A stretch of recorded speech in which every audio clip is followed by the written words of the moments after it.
পরিমণির সঙ্গে প্রেমের গুঞ্জন, মুখ খুললেন শেখ সাদী। কাজের চেয়ে আলোচনা সমালোচনায় থাকেন চিত্রনায়িকা পরিমণি। প্রেম বিয়ে বিচ্ছেদ নিয়ে হরহামেশাই খবরের শিরোনামে দেখা যায় তার নাম।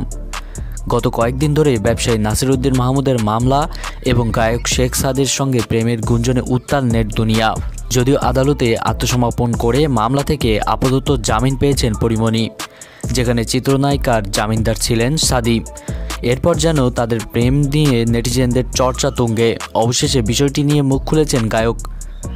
গণমাধ্যমে শেখ সাদী বলেন, পরিমণির সঙ্গে আমার প্রেমের সম্পর্ক হতেই পারে না।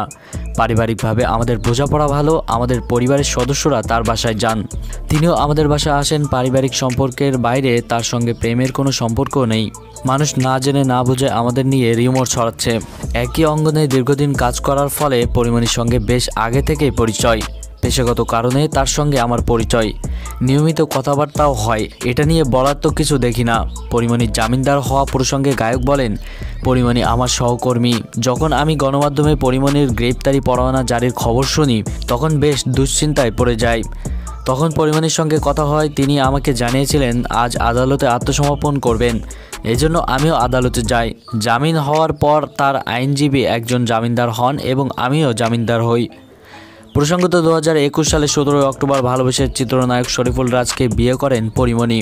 তবে দাম্পত্য জীবনে টানাপোড়েনে ভেঙে যায় তাদের সংসার। বিচ্ছেদের পর থেকে ছেলেকে নিয়ে একাই দিন পার করছিলেন তিনি। এসবের মাঝেই তার জীবনে আগমন ঘটে ছোট্ট আরেক পরীর, যাকে নিজের মেয়ের পরিচয়ে দত্তক নেন পরিমণি। বর্তমানে 2 সন্তানকে নিয়ে বেশ সুখেই জীবন কাটাচ্ছেন তিনি, পাশাপাশি কাজও করছেন তিনি।